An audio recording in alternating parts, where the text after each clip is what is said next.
JP Morgan tenía riqueza, poder e influencia, y fue dueño de la primera empresa valuada en $1,000 millones. Dominaba las industrias más rentables del país. En varias ocasiones, la economía de Estados Unidos dependió literalmente de las acciones de JP Morgan. Con una simple palabra o el trazo de una pluma, podía salvar a una empresa del colapso o condenarla a la bancarrota. Odiado por algunos, admirado por otros, nunca habrá otro hombre como JP Morgan. Esta es su historia.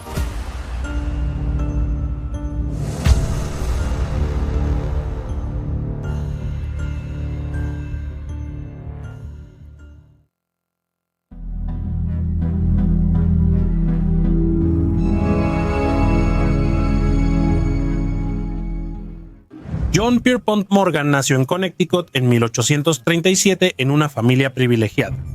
Junior Spencer Morgan, padre de John, era un banquero rico y se aseguró de que John tuviera la mejor educación posible, deseando que siguiera sus pasos como financiero. Aunque nació en la riqueza, la infancia de John fue sombría y enfermizo. Sufría ataques frecuentes de tos, migrañas, convulsiones y enfermedades como fiebre escarlatina. Por sus condiciones médicas no podía jugar afuera con otros niños y prefería estudiar o leer estados financieros en casa. De hecho, en un momento, Juan quedó incapacitado por fiebre reumática y la solución de su padre fue enviar a Juan a vivir solo en las Islas Azores en medio del Océano Atlántico. Su papá pensaba que el clima y el aire salado ayudarían a Juan a sanar, por eso él pasó casi un año solo en la isla. Cuando estuvo mejor, continuó su educación. Para 1857, Juan había estudiado en Boston, Suiza y Alemania, y ahora tenía 19 años y estaba listo para entrar al mundo laboral. El padre de Juan era socio menor en la firma londinense George Peabody y compañía. Por él, Juan obtuvo trabajo en Wall Street en la firma bancaria que atendía los intereses de Peabody en Estados Unidos. Parte del trabajo de Juan consistía en escribir informes para la firma de su padre detallando los acontecimientos financieros y políticos en Estados Unidos, que por supuesto en ese momento seguía siendo un mercado emergente. Desde pequeño, el padre de Juan temía que su hijo fuera demasiado impulsivo y temperamental para ser un financiero exitoso y que debía aprender moderación y responsabilidad. Esto sucedió en 1859 durante un viaje a Nueva Orleans.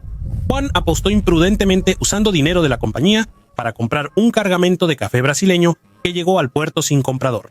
Aunque Juan lo vendió con buena ganancia, los mayores de la casa bancaria, incluido su padre, no toleraban ese riesgo.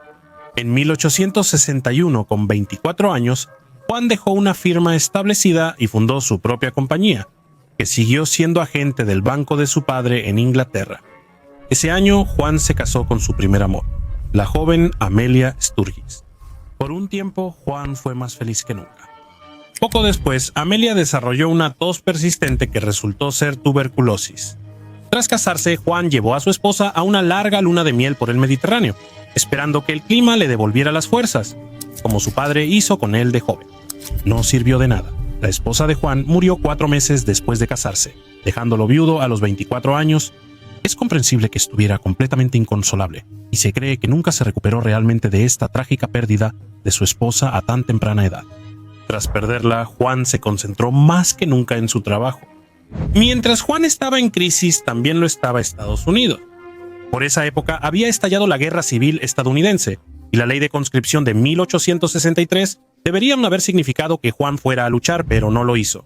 Juan pagó $300 para evitar el reclutamiento y que un sustituto lo reemplazara.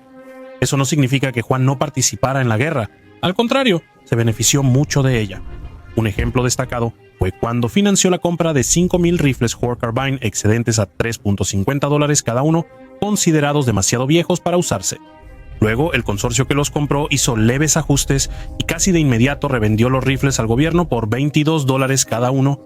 El precio subió más del 600%. Aunque fue muy lucrativo para Juan, este lucro de guerra no fue bien visto por el público ni el gobierno. Pero eso era lo que menos le preocupaba. Juan pronto enfrentaría controversias mucho mayores.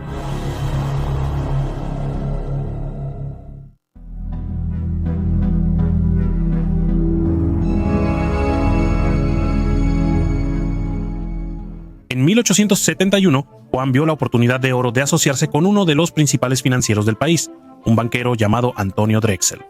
Juntos fundaron la casa bancaria privada Drexel Morgan Company, que más tarde fue renombrada simplemente como P. Morgan Company, y esta sería la firma que Juan administraría por el resto de su vida, sirviendo como el precursor del gigante bancario moderno que hoy conocemos como C.P. Morgan Chase.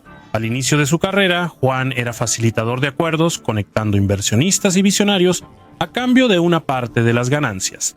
Pero a medida que Juan acumulaba una mayor fortuna personal y reputación, pudo financiar muchos de estos proyectos por su cuenta. Juan ya había identificado su primera gran inversión, el sistema ferroviario estadounidense.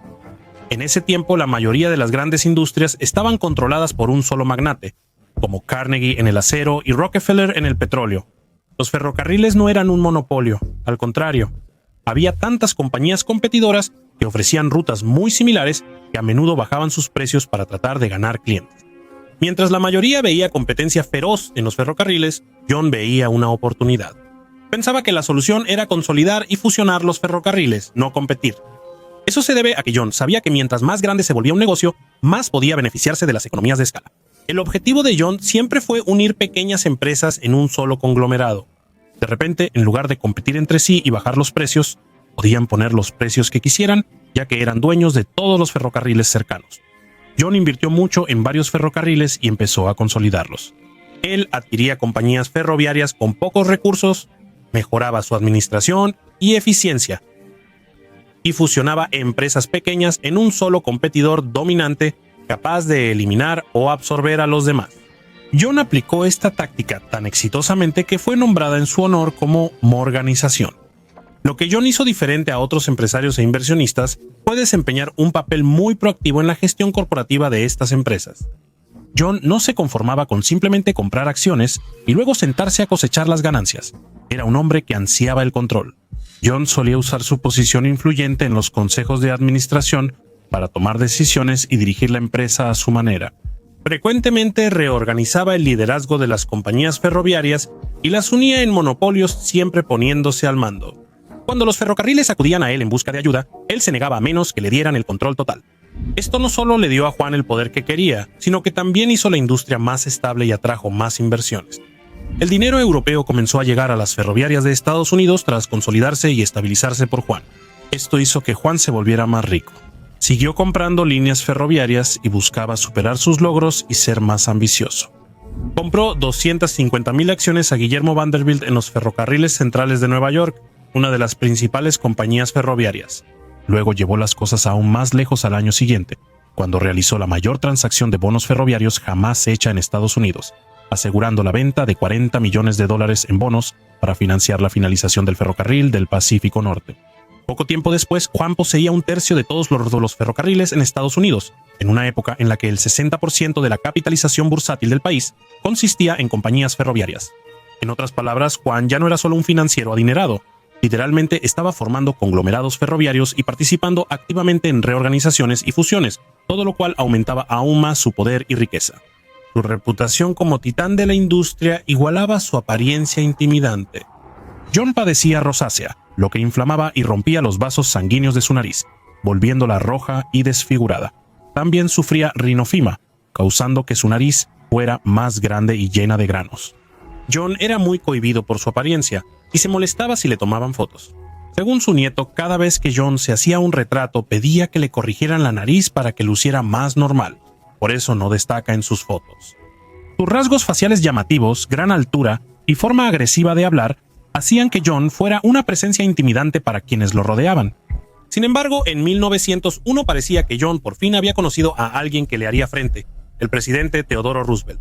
Verás, John acababa de consolidar su ferrocarril del Pacífico Norte junto con otros 2 ferrocarriles de la región y creó una enorme nueva sociedad de cartera llamada la Corporación de Valores del Norte. Había logrado estas prácticas monopólicas gracias a su cercana relación con el presidente William McKinley. Tras el asesinato de McKinley, Theodore Roosevelt asumió la presidencia con una visión muy distinta sobre el trabajo de John. Roosevelt ordenó al Departamento de Justicia presentar una demanda contra la empresa por violar la ley antimonopolio Sherman de 1890. Mientras John peleaba en la corte, la empresa se aceleró. Esto solo fue el inicio de una relación muy tensa entre ambos. Cuando John supo que Roosevelt iría a África, dijo: «Bien, ojalá el primer león que vea cumpla su deber». Para John, sin embargo, esto fue solo un pequeño contratiempo. Ya estaba planeando algo mucho más loco.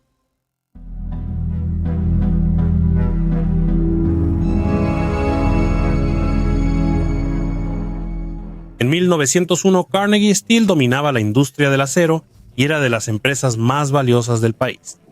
Aunque generaba $40 millones al año, Carnegie quería retirarse y vender su empresa. ¿Quién podría comprarla? Ahí entró John. Le dijo a Carnegie que fijara su precio y así lo hizo. $480 millones más que cualquier acuerdo comercial previo. Y aún así, John aceptó en el acto y después confesó que habría pagado 100 millones más. John hizo la histórica compra en 1901, pero esto era solo el comienzo de su ambicioso plan.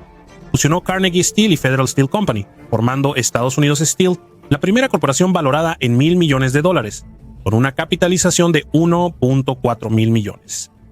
Para ponerlo en perspectiva, toda la manufactura del país sumaba $9,000 millones. Este acuerdo le dio a John el control de aproximadamente 2/3 de la producción de acero estadounidense. Dos de las mayores industrias eran el acero y los ferrocarriles, y John las había conquistado. No se detuvo ahí. John financió los primeros experimentos de Thomas Edison con electricidad.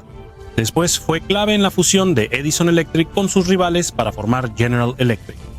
John también influyó en la creación de lo que luego sería AT&T. El talento de John para combinar empresas y convertirlas en gigantes imparables no tenía igual. Pero lamentablemente se estaba por iniciar una crisis.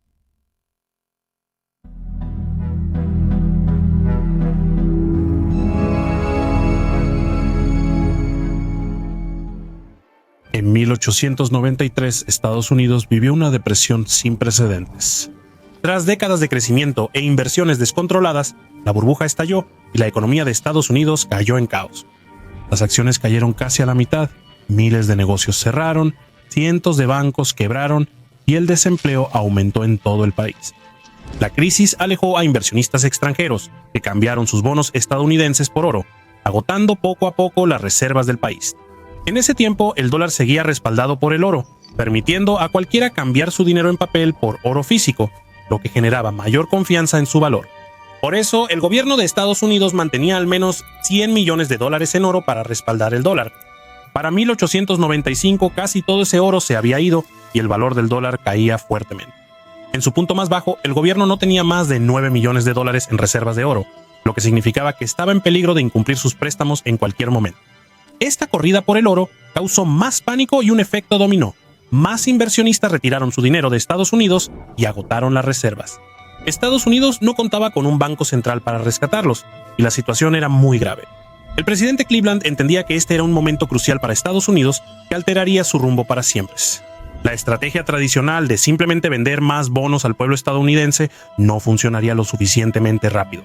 John decidió actuar de inmediato y viajó a Washington para reunirse con el presidente y presentar su plan para evitar un desastre económico en Estados Unidos.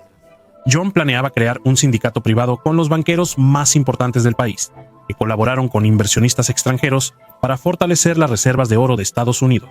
El sindicato propuso comprar bonos de oro a 30 años por $65 millones usando 3.5 millones de onzas de oro. Gracias a una antigua ley de la Guerra Civil, el presidente Cleveland podía aceptar el trato en ese mismo momento sin tener que esperar la aprobación del Congreso. Tras la firma del acuerdo por Cleveland, John notificó a su equipo en Nueva York, quienes en 22 minutos adquirieron todos los bonos de oro. Las acciones de John calmaron de inmediato el mercado financiero y devolvieron la confianza en la economía. John prácticamente los salvó solo del colapso. Y como astuto hombre de negocios, también obtuvo gran ganancia al asegurar tasas generosas en los bonos de oro que compró. Aunque John salvó el día y ayudó al gobierno, también hubo preocupaciones. Esto ilustraba la enorme influencia y poder de un solo banquero sobre toda la economía de Estados Unidos, y algunos se preguntaban si sus motivaciones eran realmente patrióticas o simplemente oportunistas para llenarse los bolsillos. En las siguientes elecciones, la relación entre los grandes bancos y el gobierno fue un tema candente para los demócratas. Juan y sus amigos banqueros donaron al candidato republicano, quien ganó las elecciones. Así que por ahora, Juan mantuvo sus lazos cercanos con el gobierno. Pero no fue la única vez que Juan estabilizó la economía estadounidense. En 1907, el país enfrentaba otra crisis financiera cada vez más profunda, lo que llevó a que varios bancos estuvieran al borde de la bancarrota, provocando que hordas de personas hicieran fila alrededor de la manzana para retirar su dinero de sus cuentas bancarias. Según se informa, el gobierno tuvo que decirles a los cajeros de los bancos que contaran el dinero deliberadamente más despacio para intentar reducir la velocidad a la que se retiraba el efectivo, porque si todos sacaban su dinero al mismo tiempo, podría ser catastrófico. En ese momento, Roosevelt era presidente y claramente no coincidía con John en casi nada. La crisis de 1907 fue tan grave que ambos coincidieron en que lo mejor para Estados Unidos era que el gobierno y las grandes empresas colaboraran para evitar una depresión. Así que Roosevelt recurrió a JP Morgan para salvar la situación.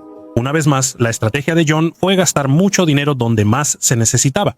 Reunió a los principales financieros y líderes de los mayores bancos y fideicomisos del país en su biblioteca privada en la avenida Madison para decidir el mejor curso de acción.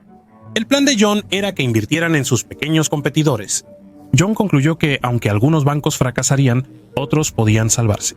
John y sus asociados depositaron grandes sumas en varios bancos para que pagaran a sus depositantes y evitar la bancarrota. Tras revelar su plan, John cerró la puerta con llave y encerró a los banqueros hasta que llegaron a un acuerdo. Por la mañana, todos aceptaron el plan de John y, con el apoyo de Roosevelt, el Tesoro de Estados Unidos aportó 25 millones, reflejando la confianza del presidente en el negocio de John. Lo notable es que John tenía 70 años en ese momento y negoció todo esto mientras tenía un resfriado terrible, lo que significa que estaba tosiendo y estornudando constantemente mientras salvaba la economía de Estados Unidos. El plan funcionó, se inyectó capital en la economía, se recuperó la confianza en el sistema bancario de Estados Unidos y se evitó otro desastre económico gracias a las gestiones de John. Pero aunque una vez más fue brevemente considerado un héroe, casi de inmediato la gente empezó a darse cuenta de lo dependientes que se habían vuelto de un solo hombre. Algo tenía que cambiar.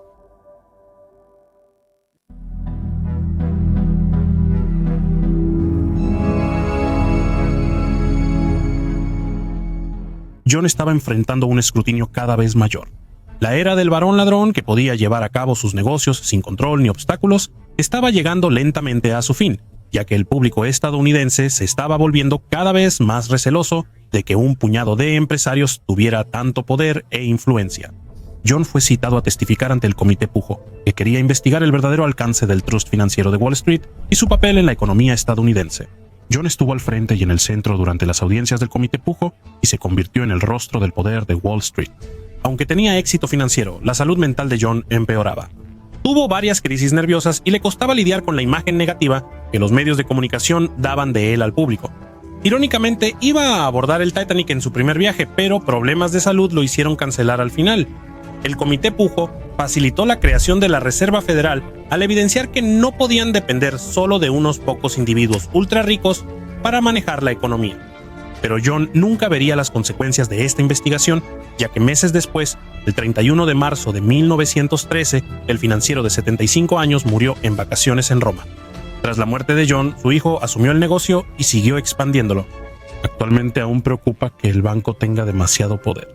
Ha pasado por innumerables adquisiciones y fusiones a lo largo de los años, algo de lo que el propio John se habría sentido orgulloso, como las fusiones con Bank One, Best Earns y, en 2000 la más destacada, Chase Bank para formar JP Morgan Chase. JP Morgan Chase, tras 200 años de consolidación bancaria y con $3 billones en activos, es el banco más grande del mundo por capitalización de mercado. Y así, aunque la opinión estará dividida sobre John Pierpont Morgan, no hay duda de que su legado sigue vivo. Pero personalmente, cuando se trata de la era de estos industriales, mi historia favorita es la de Cornelius Vanderbilt. Honestamente, no hubo nadie como él. Así que si aún no conoces su historia, tienes que ver este video aquí para conocer su brutal ascenso a la cima. Te veo ahí en un segundo. Salud.